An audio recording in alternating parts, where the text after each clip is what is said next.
Well, good morning, Canterpass Goodies fans, and this is April the 1st that I'm doing this video, and it's no April Fool's video. This is an actual summing up of the month of March, and really, as far as Canterpass Goodies is concerned, we had a very nice month, found a couple of really nice winners, and really going along well. We've only got two people who have not renewed their subscription, so you would be able to join if you apply by emailing us an application, and we will then send you the application form to fill in, or notifying us on WhatsApp. You'll get all the details at the end of this video, and I do that specifically because I want you to listen and watch a video and see what we've come up with this month. So the big news obviously was the Finnekerk interview that went out on For Racing and Gallop TV, and went worldwide, which was not a good show for South African racing. Here a man went on television and said, basically, what's the point of riding in this country? I got fined, slapped with a huge fine for interference, and I don't want to ride anymore, and I don't think this and that and the other. And so what happened, just the précis of it was the NHA then said, Finnekerk, you are barred from riding for the rest of the day. The coastal jockeys got involved. All his mates decided to gang up with him and decide not to go on with the race meeting. Well, that was extremely unfortunate and should never have happened that way. Two things come out of it. One, maybe the NHA should have waited till the end of the meeting to sanction Finnekerk. But then they didn't want him going on TV again. But so what they do is they say to the TV crew, no interviews with Finnekerk, and at least carry on with the race meeting. The second thing that came out of it is that it went worldwide. And when you look at the facts of the whole matter, what really stung me was that Finnekerk earned in the region of 250,000 Rand for his win on the horse that was concerned with this. But the horse that was really interfered with the worst was One Stripe, and it might be worth watching the overhead video of One Stripe and All Out for Six, and what actually happened and how the race evolved. We will see if we can get that. Right, so we watch the start of this race, and they jump off, and you see One Stripe is in the orange, and Finnekerk comes out on his outside and immediately starts pushing him over. So he pushes him over there, and Larina pushes back out, but then Finnekerk gets 3/4 length. Now he gets him tight there, and you can clearly see that he has him right tight up against the rail instead of actually giving him some room. They go out of picture now because you're getting the panning back to the back horses, but then you'll start picking up when we come back into picture exactly what's happening. So the overhead will show you now that Finnekerk's 3/4 length in front of One Stripe, and now goes a length ahead and looks like he wants to come over onto the rail.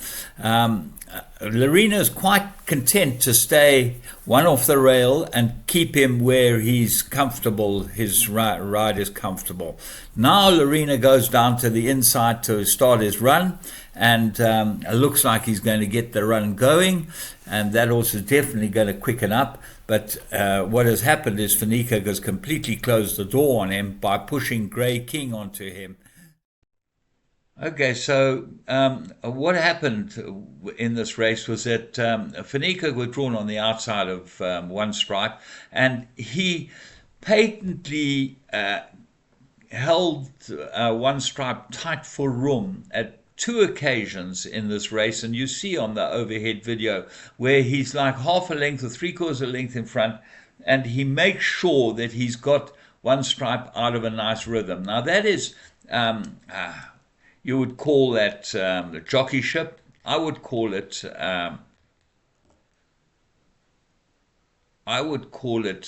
interference. And then the interference happens in the straight where basically he shifts across onto the horse on his inside, Grey King, which then interferes with One Stripe's run up the inside rail. Now, One Stripe, remember, was 1-5 favorite. So the whole event was really unnecessary. He might have actually, he probably would have won the race anyway, because the winning margin was quite clear and convincing, and no need for all of this. So the net result was he got fined 50,000 Rand. Now, and given a 21-day suspension. Well, Van Niekerk doesn't ride that much, so a 21-day suspension wouldn't worry him that much. He only takes 2 or 3 rides a race meeting. He doesn't ride work. That's common cause. And the 50,000 Rand was only less than 25% of his fee for winning the race. So he, in effect, didn't lose his whole match fee. And took umbrage to it, and then got up on television and said, what's the point of riding here? Well, if you go back and look at Van Niekerk's record, go to Hong Kong, he got a 6-month contract there, which was terminated for domestic violence, where he beat up his girlfriend. That's common cause. And he had as many infringements in the time that he rode there as the most infringements incurred by any jockey or apprentice in Hong Kong in the time that he is there. So patently, he's a serial offender. Okay. So now we go on and start unpacking it and see how devastating this is for South African horse racing. The worst part is that the coastal jockeys, in their wisdom or lack of wisdom, decided to stop the race meeting. There was absolutely no reason for that whatsoever. The race meeting should have continued, and they should have then aired their grievances and done whatever they needed to do to sort it out. But this is endemic of a jockey's attitude in South Africa. Jockey's attitude is, we're all a maatskappy. I've done this before on a video. We're all a maatskappy. We're all mates. We're going to stick up for one for one and one for all. And as a result, we're all going to go on strike. Now, that is highly destructive for a lot of, for racing, and highly detrimental to the smaller jockeys and the less well-used jockeys in the Cape, but they all went along with it. Now, why they went along with it is because of what I've just said. The problem is that they lost a 250 Rand riding fee, which I didn't realize they got across the board, which was donated by Cape Racing.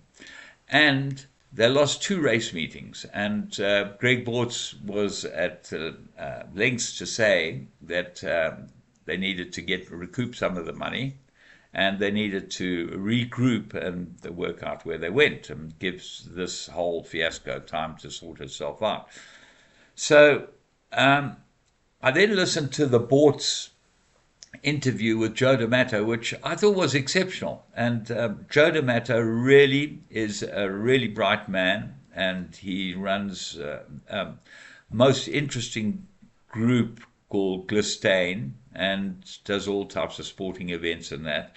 And he got Greg Bortz on video, a video call, and discussed this whole situation with him. So Bortz had, before this, written a letter, which was an extremely good letter to racing, explaining to what had happened and how the whole thing went down, and what would happen in the future. And what would happen in the future is punitive for racing. 2 missed race meetings, 250 Rand not going to the pocket of all those Western Cape jockeys. And my question, and there was only one question that came to mind to me straight away, was why were those jockeys who were striking allowed to race in the Eastern Cape the next day? These guys shouldn't have been allowed to race. They should have been on suspension indefinitely until this whole thing was sorted out. So how the top 3 jockeys or 4 jockeys arrived in the Eastern Cape to ride at a 4 racing race meeting, okay, is beyond me. To me, they should have been suspended. Anyway, that will be answered sometime down the line, I would have thought. Now, what came out of the interview with Greg Bortz and Joe D'Amato was there were a few points that really interested me. The first was crowd sizes. Now, I'm interested. You can go to the link below, which will show you where you can get this whole interview from Greg Bortz and Joe D'Amato. It is there for you to listen to. It's 1 hour and 17 minutes, and it's quite comprehensive and really well thought out and done. Well worth listening to if you're any racing fan. Crowd sizes. The gist of what Greg Bortz said as far as crowd sizes was concerned was, oh, well, the Met was run on a huge day. There was a concert here, and there was a rugby match, and there was a T20 match, and as a result, we didn't get a crowd. Now, hold on. That doesn't make sense, Greg. And I'll tell you why it doesn't make sense. We have a real problem with crowd sizes. And we have that problem because of the perception in racing. That's my take on it. What happened, or what happens in the rest of, throughout the rest of the world, is every big race meeting is absolutely fully booked. Whether you go to the Kentucky Derby, the Epsom Derby, the Melbourne Cup, the Breeders' Cup, they are fully booked. You cannot get standing room in them. The grandstands are full to the rafters. We have a problem. It's nothing to do with it. There was a T20. There's a huge population in the Cape. It's to do with the way you fund it and the way you make it attractive. It's not attractive, and it's not affordable to the masses. And that's the problem that we have. That's my take on it, and I believe that we really do need crowd sizes. The July is a totally different race, and always has been. The July has always been packed to the rafters, and still is, and the job that Gold Circle have done with the July is exceptional. They have marketed it, and although the ticket prices are very much in the range of yours, it is seen as an event where you want to be seen. The Met and the Summer Cup and the Champions Day, they don't even fall into that bracket. Your marketers are really subpar. So that's my take on that. The next thing was more horses, bigger fields. This is a problem that horse racing is going to have to face. I've been harping on this for years. There are not enough horses being bred in this country. Because of African horse sickness regulations, it's extremely difficult to bring horses into this country. It is extremely difficult to export horses. It has got better, but it's still difficult to export horses. Our product is shrinking. And it's shrinking not only due to participation through totes and this and that and buying of horses and all those things. I know that you'll say, oh, the prices of horses have gone through the roof and the averages have gone up. They have. Of course they have. Because there's a smaller market of horses. There's not 3,000 horses being sold every year. There's less than 2,000 horses being sold every year. So the owner has got to spend more money to buy a smaller product. So what we need to do is we need to start concentrating on breeding and getting some ground roots breeding going. There are breeders who really try hard to produce a product that will be saleable and profitable. There are a lot of breeders that are not able to do that due to the lack of performance at sales and the lack of use of the 4 or 5 top stallions in South Africa, and that's really the problem. It needs to be completely looked at and revised and revitalized as far as the racing is concerned. The third point that came up and smacked me right in the face was the loss that this industry is making every single time we put on a race day. This is really bad. You cannot keep hoping for benefactors, and I believe when Mary Slack is finished, or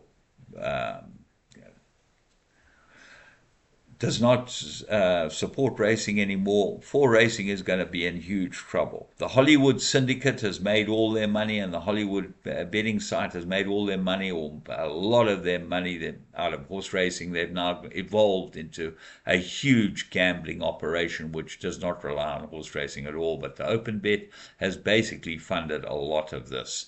And that's always been my take. No one's ever been prepared to debate it with me. I would love to see the figures that show how much money has been taken out of this industry through the open bet. So you've got to start changing the way your business is run, your business model. And Greg Bortz is a really clever man, and I believe that he's got things in the pipeline that will change the business model. But it's all about betting. It's not about getting people involved. We need to get South Africans involved in this business. What I thought was fascinating was that he talks to Gate McKenzie and says that horse racing should be funded as one of the sports in South Africa. And I agree. I think it's absolutely imperative that we get seen for what we are. What we are is one of the great industries in South Africa. Never mind about other sports. We're a great industry, but we're a loss-making industry. Until we become a profit-making industry, we have problems. I think there needs to be a lot of collaboration, a lot of chat, and certainly not these type of wildcat strikes that lead to our demise, lead to public lack of interest, lead to public perception that this industry is crooked. And I can tell you, public perception is that. If you walk around town, you walk into places that have anything to do with horse racing, there is a major concern in my mind as to how this industry is seen as to be squeaky clean or corrupt. And it's not going to get away from that unless some really good and big leaders walk forward and say, I'm standing up and I'm going to make sure this industry is straight. The Verniekerk saga from beginning to end leaves a stink and a bad taste in one's mouth. I hope racing does improve, because I love horse racing. And let's go forward into April. If you'd like to subscribe to my Canterpar's Goodies service, all you have to do is send us an email or WhatsApp, and we will send you the application forms. Hope you've enjoyed this. From me, James Goodman. Until next time.